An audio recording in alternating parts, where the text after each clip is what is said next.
t'a dit de lâcher ton volant dans les transitions. Pardon.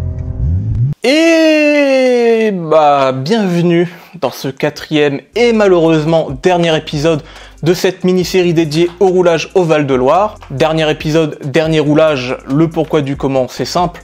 Comme je l'ai dit dans la première vidéo, de base ça devait être un plan temporaire et temporaire il fuste, c'est pas très français, mais je tiens quand même à remercier Romain de Ternier Compétition ainsi que son équipe qui se sont démenés pendant plusieurs mois pour nous proposer des roulages réguliers et à pas cher sur, je le répète, un plan tout à fait original qu'est ce circuit du Val-de-Loire abandonné, mais malheureusement des forces extérieures ont fait que maintenant nous ne sommes plus autorisés à y rouler, mais tant pis, on a fait ce qu'on avait à faire et on verra pour la suite. Comme d'habitude, la vidéo est chapitrée, tous les timecodes sont dans la description, et donc ce quatrième événement, eh ben, il est un peu spécial, pour la simple et bonne raison que de base, je devais pas y rouler, c'était pas prévu du tout, et que ma décision d'y rouler s'est plus ou moins faite quelques heures avant de prendre la route. De base, Guillaume, celui qui nous a fait beaucoup de soudure sur des pièces très importantes, doit venir rouler avec sa S13 de JZ, et moi, par conséquent, venir en spectateur aller le voir rouler avec son missile Cran 4, étant donné que le circuit est pas loin de chez moi. Mais les choses ont pris une tournure un peu différente dans la nuit, ce qui fait que maintenant, je vais rouler, donc forcément, étant donné que ça s'est fait dans la nuit et que rien n'était prévu de base, et bah, passons, hein, mais une question peut rester. Est-ce que j'ai fait des modifs avant d'aller rouler? Oui et non, mais c'est pour ça que vient du coup le thème de cette vidéo, qui sera volant, et on a essayé de faire ce qu'on a pu, mais voilà. Donc, concrètement, qu'est-ce que j'ai fait sur la voiture? Eh ben, pas grand-chose, figurez-vous. Ça, c'est mon ancien volant. C'est un Hardy, 350 mm, avec quand même un peu de tulipage, mais le RAF m'a appris à utiliser certains sites d'enchères japonaises, donc je me suis laissé tenter, et pouf, un autre Hardy en noir, mais légèrement différent. C'est un Hardy en 360 mm, avec peu, voire pas de tulipage, ce qui va me permettre du coup d'être un peu plus confort dans la voiture et d'avoir le volant un peu plus loin, étant donné que de base je suis mal installé parce que je suis gros. Certains pourront dire que c'est un volant de camion parce que c'est en 360 mm, mais n'oublions pas que dans la grise, mon Sparco est un volant de 380 mm. Mais passons, hein, c'est... Voilà, Dorian, Mathieu, j'en passe, hein, allez vous faire foutre. Hein. Donc, en dehors du volant, je n'ai rien fait d'autre. On va pouvoir du coup passer au roulage. À part de l'essence et c'est tout, ben, on a juste mis de l'essence. On est maintenant sur la piste, mais il va me manquer quelque chose, ce sont des pneus. Ce qui est, ma foi, tout à fait cocasse de ne pas prévoir de pneus quand on va rouler au Val-de-Loire, réputé pour littéralement tuer des Griva tout neufs en même pas une demi-journée, mais j'avais prévu de rouler qu'une petite demi-journée toute tranquille. Le RAF m'a filé ses pneus en 215, des Griva quasiment tout neufs, ce qui allait largement faire l'affaire. Donc, je vous retrouve juste après ces premiers tours de roue. À tout de suite. Ça va, ouais. T'es venu quand même? Hein? T'es venu quand même? Ouais, j'ai un train de pneus, c'est mon pote S15 qui me les a filés. Ouais, donc rouler tranquille. Petite matinée tranquille, ouais.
Ah oui, merde, j'ai oublié de mettre mes trucs pour le frein avant.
Ça spin, ça spin, ça spin, ça bip, ça bip. Oui, alors je vais vous expliquer le pourquoi du comment ça spin déjà dans un premier temps. Je n'avais pas regardé la pression des pneus dans les roues du RAF, étant donné que je supposais qu'il avait plus ou moins 2,5 bars de pression, mais en vérifiant après coup, il se trouve que la roue arrière droite est bien plus gonflée que la roue arrière gauche. Ce qui explique le pourquoi du comment je spinais comme une grosse merde en haut de la montée dans le sens numéro 1. Mais bien sûr, on n'a pas vérifié innocemment.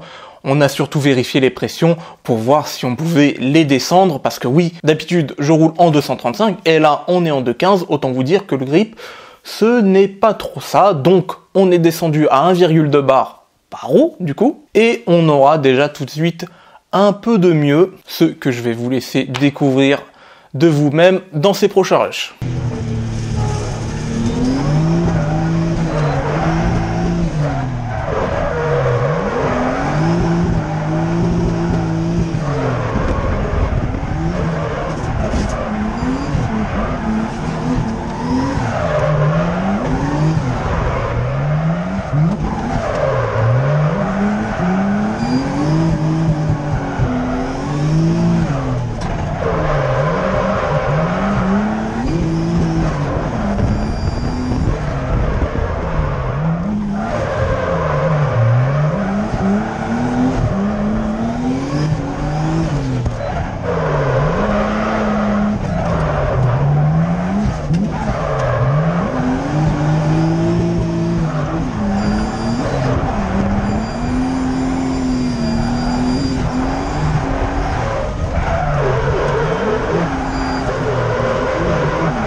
Certains vont peut-être s'offusquer. Je leur ai pas expliqué le pourquoi du comment ça bip. Honnêtement, je sais pas. Car sur le moment, ce jour-là, je ne savais pas. Étant donné que toutes mes pressions, toutes mes températures sont bonnes et qu'il n'y avait rien à remarquer au niveau de la conduite et du comportement, je me suis dit, bah tant pis, hein, on verra après. Au moment où je tourne cette vidéo, j'ai une piste très probable qui expliquerait la présence de ce bip, mais passons. On va maintenant attaquer le roulage de l'après-midi, et cette fois-ci, on va avoir une petite particularité toute mignonne, c'est qu'on va pas rouler en 215. Oui, de base, j'ai dit que j'allais faire que la demi-journée, mais vous savez, j'ai changé d'avis, et du coup, je me retrouve à faire toute la journée. Pour les LOLs, on s'est dit, tiens, et si on essayait le 18 pouces de Guillaume monté en 285 sur le RB, étant donné que le fit était tout à fait correct, en tout cas bien plus qu'avec le 215 et bien plus qu'avec mon 235 sans élargisseur, je me suis dit, eh bien pourquoi pas tenter le coup. Ce sont des pneus de récup, vieux d'il y a probablement jadis fort l'époque, et on va se rajouter une petite difficulté en plus. Je vais aussi tester mes nouveaux gants. Ça fait en effet des années que j'ai arrêté de rouler avec mes gants en drift, parce que mes gants glissent sur mes volants vu qu'ils sont usés à la mort. Mais ça, je vous laisse le soin de le découvrir tout de suite.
Il s'arrête jamais. Ouais mec, j'avoue, oh, dans le virage à droite, t'as déclenché à gauche, mon gars, c'était trop bizarre. Ouais, bah ouais. Clim ou pas? Ouais. Ça clignote rouge? Ouais. Ouais, bah c'est bon. Moi j'ai lancé ça au dernier moment en gros. Ouais. Moi je t'ai vu mec, t'as mis ta main comme ça, je t'ai dit il fait quoi, il prie.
Je vous coupe. Pourquoi? Il va se passer quelque chose que de base j'avais prévu de ne pas inclure dans la vidéo, mais on va dire que c'est un petit peu la goutte d'eau de trop. J'avais le doigt sur la gâchette sur quelque chose depuis un moment et honnêtement j'ai envie de tirer. Alors de quoi on va parler? On va parler du comportement des gens sur les events, mais avant d'aborder ce petit sujet tout mignon avec vous, l'extrait en question.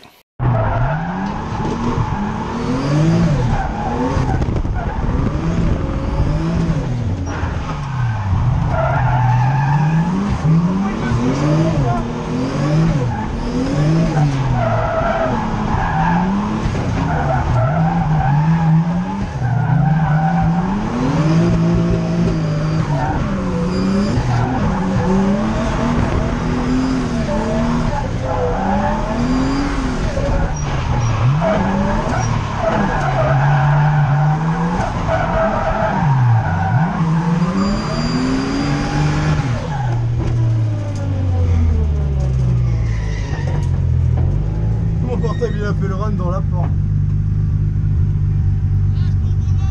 Quoi?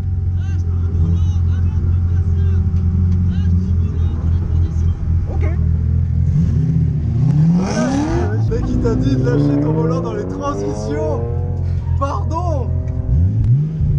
Jusqu'ici, rien de foufou. Un mec me colle alors que je souhaitais rouler tout seul. On singe ce que je fais pour me dire de rouler autrement, mais bon, passons, ce n'est pas grave. Mais Je vais vous donner un petit peu de contexte. Ce qu'il faut savoir, c'est que cette journée-là était plus ou moins placée sous le signe du tandem avec l'installation d'une start line. Donc avec une start line, 2 fils, vous vous arrangez avec le gars d'à côté pour savoir si vous voulez lead ou si vous voulez être en chase, et même avant ça, de savoir si le gars à côté de vous a envie de rouler en tandem avec vous ou juste tout seul. Et comme je viens de le dire, si on veut rouler tout seul, dans ce cas-là, on part tout seul. J'étais sur la start line, personne à côté, personne derrière, je fais mon run. Malheureusement, j'ai allumé la GoPro un peu trop tard, mais ce qu'il faut savoir, c'est que quelqu'un a décidé de tout faire pour me rattraper et venir me coller alors que je partais tout seul.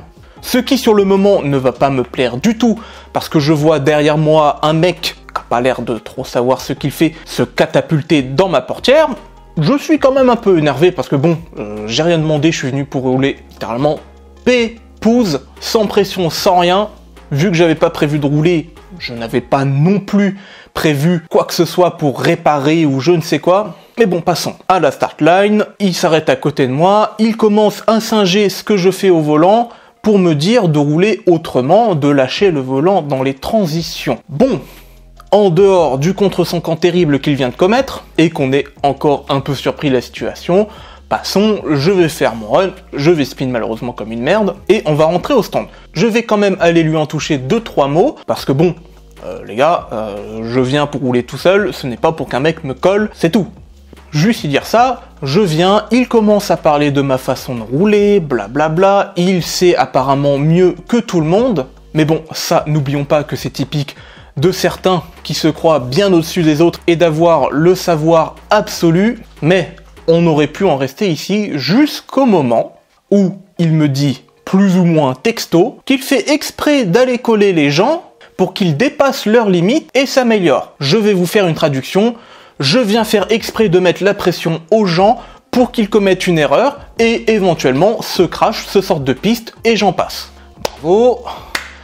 Encore un génie. Déjà, ça ne demande pas pour tandem.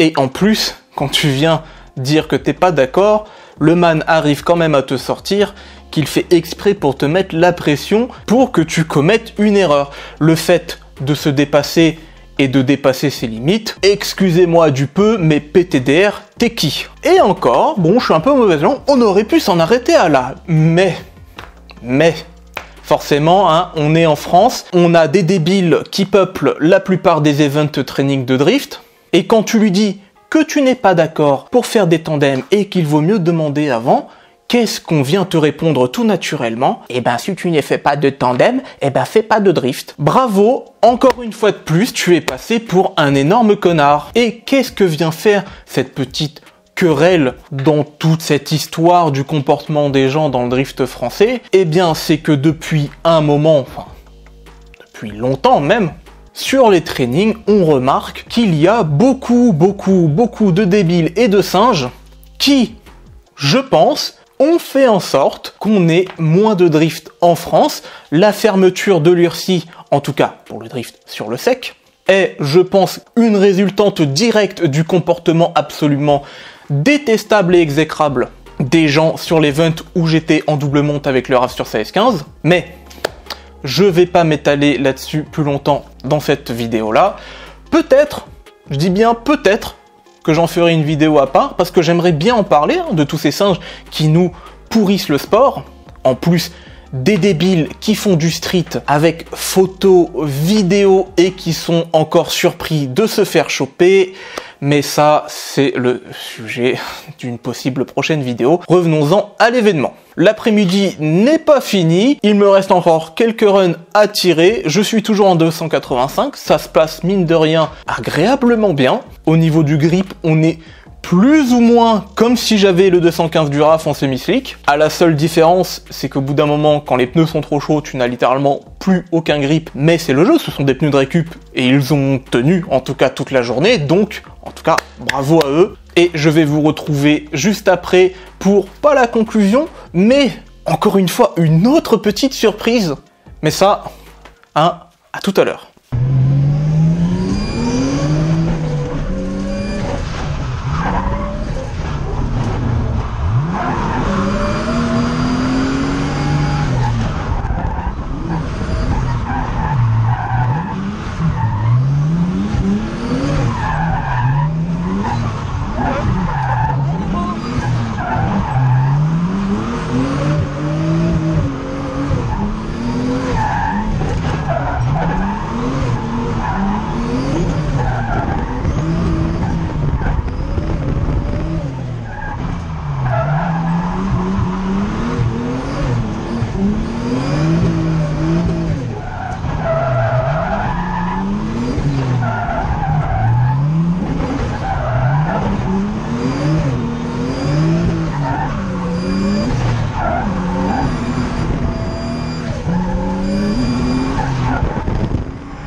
Donc, la surprise en question, certains bavent peut-être, j'espère, hein, j'ose y croire. J'ai dit que Guillaume venait rouler avec sa S13 de JZ, et ce qu'on a fait, c'est qu'on s'est calé sur le skidpad à côté de la piste, avec le RB et sa S13 de JZ, et j'en ai profité pour faire tester la voiture à Dorian, au Josh, au Guillaume, et que du coup, le Guillaume m'a fait tester sa S13 de JZ. Je vais vous balancer les extraits, et vous allez voir qu'en fait, ces petits commérages n'ont pas été tout à fait en vain. Vous allez savoir ça juste après.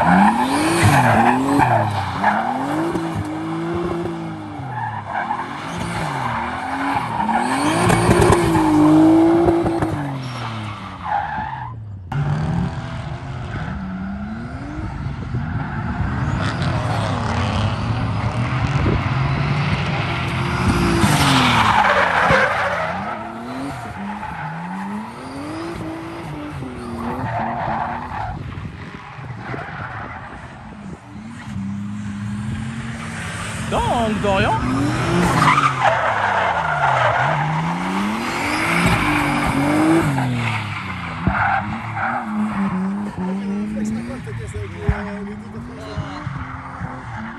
Tanguite. Oh, il a un sacré coup de volant, le Dorian. Bah ouais.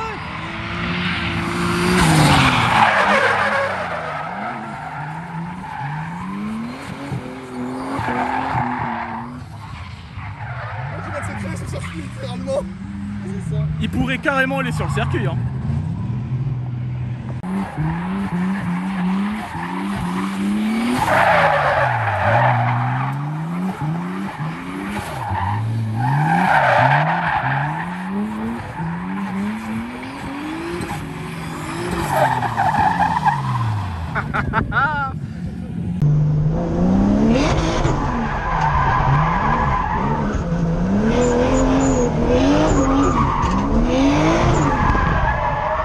Voilà, c'est ce que je te dis. Qu'est-ce que c'est que ce truc? T'as vu ça, mec? C'est dégueulasse. La GoPro elle tourne. Ouais, ouais. T'as vu ça, mec? Le volant il fait rien.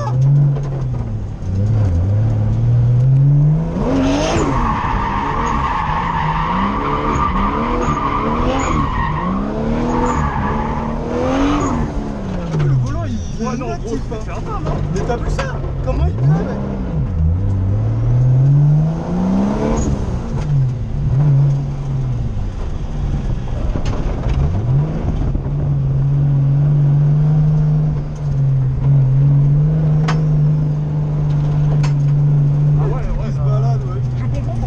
Et je T'as trouve vu que c'est ça, toi mec? qui roule comme ça. Mais ouais. Il est obligé de le faire tourner, sinon il n'y arrive pas.